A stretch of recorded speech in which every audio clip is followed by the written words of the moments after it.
আরে বৌমা, আমাদের সময় এইভাবে কোনোদিনও ঘর মোছা হতো না। আর এইভাবে ঘর মুছলে পরিষ্কারও হয় না। সবাই হাত দিয়ে বসে বসে ঘর মুছবে একটা কাপড় নিয়ে। আচ্ছা ঠিক আছে।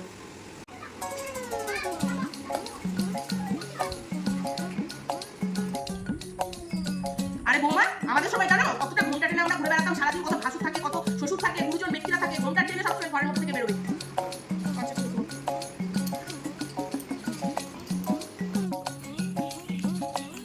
আরে বৌমা, আমাদের সময় কাজতাম কিভাবে জানো? আমাদের সময় থাবাক থাবাক থাবাক করে হাতের মধ্যে নিয়ে পুকুর ঘাটে গিয়ে কাচতে হতো। এইসব সব ওয়াশিং মেশিনে কি ভালো পরিষ্কার হয়?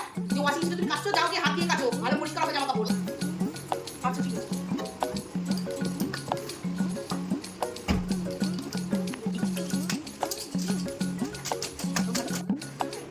আরে বৌমা, এসিটা কি করে চালালে? তো চালিয়ে দাও, ভীষণ গরম লাগছে বাবা, কি গরম। আরে আপনাদের সময় এসি কোথায় ছিল? আপনাদের সময় এসি ছিল, আপনি এক কাজ করুন, এই যে হাতটা দিয়ে হাওয়াটা খেয়ে নিন।